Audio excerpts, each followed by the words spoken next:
আচ্ছা, আজকে আমরা ফিজিক্স টু বইয়ের প্রথম অধ্যায় নিয়ে আলোচনা করি। এখানে বিগত সালের বোর্ডে আসা কয়েকটি গুরুত্বপূর্ণ প্রশ্ন নিয়ে আমরা আলোচনা করব।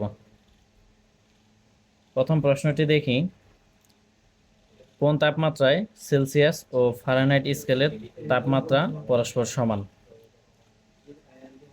তাহলে সমাধানে লিখলাম যে মনে করি এক্স তাপমাত্রায় সেলসিয়াস ও ফারেনহাইট স্কেলের তাপমাত্রা পরস্পর সমান, অর্থাৎ সেলসিয়াস স্কেলের তাপমাত্রা সি, ফারেনহাইট স্কেলের তাপমাত্রা এফ, এই দুটি পরস্পরের সমান হবে। যেহেতু সমান, সেজন্য দুটির পরিবর্তে এক্স ধরে নিতে পারি। তাহলে আমরা জানি সেলসিয়াস এবং ফারেনহাইট স্কেলের মধ্যে সম্পর্ক C/5 is equal to F-32 divided by 9। এখন এখানে সি বা এফ দুটির মানে কি? এক্স। তাহলে সি এর পরিবর্তে এক্স নিলাম, 5 নিলাম, ইকুয়াল ইকুয়াল দিলাম এফ, এফ এর মান কি? এক্স। সেজন্য এফ এর পরিবর্তে এক্স দিলাম, মাইনাস মাইনাস দিলাম, 32 নিলাম, নিচে 9 নিলাম। এখন আমরা আর গুণ করে দেব। তাহলে এখানে আছে 9 এর সাথে এক্স গুণ করলে 9x হবে। আর এখানে পদ আছে দুটি পদের সাথেই 5 গুণ করে দেব। তাহলে 5 এর সাথে এক্স গুণ করলে 5x, মাইনাস মাইনাস দেব। তারপরে 5 এর সাথে 32 গুণ করলে 160 হবে। এখন আমাদের টার্গেট হলো এক্স এর মান বের করা। তাহলে এক্স এর মান বের করার জন্য আমরা কি করব? এখানে 9x রাখবো, আর এদিকে 5x আছে, এটার চিহ্ন হলো প্লাস, এটাকে বাম দিকে নিলে মাইনাস হয়ে যাবে। তাহলে ডান দিকে কি থাকবে? ডান দিকে -160 থাকবে। এখন 9x থেকে 5x বিয়োগ করলে 4x থাকবে, আর -160 নিলাম। এখন যেহেতু আমাদের টার্গেট এক্স এর মান বের করা, 4কে এদিকে পাস করে দিব। তাহলে 4 এদিকে গুণ অবস্থায় আছে, এদিকে পাস করলে ভাগ হয়ে যাবে।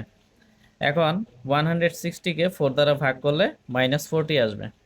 তাহলে আমরা বলতেই পারি যে সুতরাং -40°C তাপমাত্রা অথবা -40°F তাপমাত্রায় সেলসিয়াস এবং ফারেনহাইট স্কেলের তাপমাত্রা পরস্পরের সমান হবে। এখন আমরা আরেকটি গুরুত্বপূর্ণ অঙ্ক দেখি। 37°C তাপমাত্রায় ফারেনহাইট স্কেলে কত হবে? তাহলে আমরা সেলসিয়াস এবং ফারেনহাইটের মধ্যে সম্পর্ক জানি, C/5 ইকুয়াল F-32/9। এখন এখানে সেলসিয়াসের মান কত দেওয়া আছে? 37। তাহলে সেলসিয়াস সি এর পরিবর্তে 37 নিব, আর নিচে 5 আছে, 5 নিব। F-32 নিলাম, 9 আছে, 9 নিলাম। এখন আমরা আর গুণ করে দিব। তাহলে আমাদের টার্গেট হলো এফ এর মান বের করা, সেজন্য এটার সাথে আগে এটা আর গুণ করে দিব। তো এখানে পদ আছে কয়টা? দুইটার সাথেই 5 গুণ হয়ে যাবে। তাহলে 5 এর সাথে এফ গুণ করলে 5f, মাইনাস মাইনাস দিলাম, 5 এর সাথে 32 গুণ করলে 160 হবে। তারপরে ইকুয়াল ইকুয়াল দিলাম। এখন 9 এর সাথে 37 আর গুণ করলে বা গুণ করলে 333 আসবে।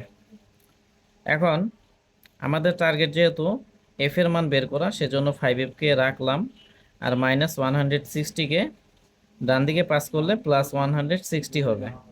এখন আমাদের টার্গেট যেহেতু এফ এর মান বের করা, তাহলে এফ রাখবো, আর 5 এদিকে গুণ অবস্থায় আছে, এদিকে পাস করলে ভাগ হয়ে যাবে। আর এটা এবং এটা, এই দুইটা যোগফল কত হবে? 493। এখন 493কে 5 দ্বারা ভাগ করলে 98.6°F আসবে। তার মানে আমরা বলতে পারি যে 37°C তাপমাত্রা ফারেনহাইট স্কেলে কত? 98.6°F। 3 মার্কের জন্য আসবে। আচ্ছা, এখন আমরা আরেকটি গুরুত্বপূর্ণ প্রমাণ দেখব। যে এখানে বলা হয়েছে যে প্রমাণ করো যে C/5 equal F-32/9 equal Rn-492/9 equal R/4 equal K/273/5। এখন এটা সমাধান করি। তাহলে সমাধান করার জন্য এখানে সি দ্বারা বোঝাচ্ছে সেলসিয়াস স্কেলের তাপমাত্রা, এফ দ্বারা বোঝাচ্ছে ফারেনহাইট স্কেলের তাপমাত্রা, আরএন দ্বারা বোঝাচ্ছে র্যাঙ্কিন স্কেলের তাপমাত্রা, আর দ্বারা বোঝাচ্ছে রোমার স্কেলের তাপমাত্রা এবং কে দ্বারা বোঝাচ্ছে কেলভিন স্কেলের তাপমাত্রা। এখন সমাধানে প্রথমেই আমরা লিখব যে বিভিন্ন প্রকার তাপমাত্রা স্কেলের মাঝে সম্পর্ক স্থাপন করতে গিয়ে সেলসিয়াস, ফারেনহাইট, র্যাঙ্কিন, রোমার ও কেলভিন স্কেল পাশাপাশি নিই। তাহলে প্রথমে সেলসিয়াস, তারপরে ফারেনহাইট, তারপরে র্যাঙ্কিন, তারপরে রোমার, তারপরে কেলভিন, এই স্কেলগুলো আমরা পাশাপাশি বসাবো। এখানে একটা বসাইলাম, এখানে একটা, এখানে একটা, এখানে একটা, এখানে একটা, এভাবে পাশাপাশি বসাবো। ধরি কোনো তাপমাত্রায় স্কেলগুলোতে প্রদত্ত পাঠ যথাক্রমে সেলসিয়াসের জন্য সি, ফারেনহাইটের জন্য এফ, র্যাঙ্কিনের জন্য আরএন, রোমারের জন্য আর এবং কেলভিনের জন্য কে। তাহলে আমরা একটা ফর্মুলা জানি। ফর্মুলা কি? যে কোনো স্কেলের জন্য থার্মোমিটারে প্রদত্ত পাঠ মাইনাস নিম্ন স্থিরাঙ্ক। নিম্ন স্থিরাঙ্ক বলতে কি বোঝায়? নিম্ন স্থিরাঙ্ক বলতে বোঝায় যে তাপমাত্রায় বরফ গলে পানিতে পরিণত হয় তাকে নিম্ন স্থিরাঙ্ক বলে, ডিভাইডেড বাই ঊর্ধ্ব স্থিরাঙ্ক। ঊর্ধ্ব স্থিরাঙ্ক মানে কি? যে তাপমাত্রায় পানি তরল অবস্থা থেকে বাষ্প অবস্থায় পরিণত হয় বা ফুটতে শুরু করে তাকে ঊর্ধ্ব স্থিরাঙ্ক বলে। তার মানে পানির নিম্ন স্থিরাঙ্ক কত? 0 ডিগ্রি সেলসিয়াস এবং ঊর্ধ্ব স্থিরাঙ্ক হলো 100 ডিগ্রি সেলসিয়াস, মাইনাস হলো নিম্ন স্থিরাঙ্ক। তো এই অনুপাতটি সকল স্কেলের জন্যই প্রযোজ্য। এখন থার্মোমিটারে প্রদত্ত পাঠ সেলসিয়াসের জন্য সি, ফারেনহাইটের জন্য এফ, র্যাঙ্কিনের জন্য আরএন, রোমারের জন্য আর এবং কেলভিনের জন্য কে। মাইনাস হলো নিম্ন স্থিরাঙ্ক। তাহলে পানির নিম্ন স্থিরাঙ্ক সেলসিয়াসের জন্য 0, ফারেনহাইটের জন্য 32, র্যাঙ্কিনের জন্য 492, রোমারের জন্য 0 আর কেলভিনের জন্য 273। তারপরে হলো ঊর্ধ্ব স্থিরাঙ্ক। সেলসিয়াস স্কেলে পানির ঊর্ধ্ব স্থিরাঙ্ক 100, ফারেনহাইটের ক্ষেত্রে 212, র্যাঙ্কিনের ক্ষেত্রে 672, রোমারের ক্ষেত্রে 80 এবং কেলভিনের ক্ষেত্রে 373।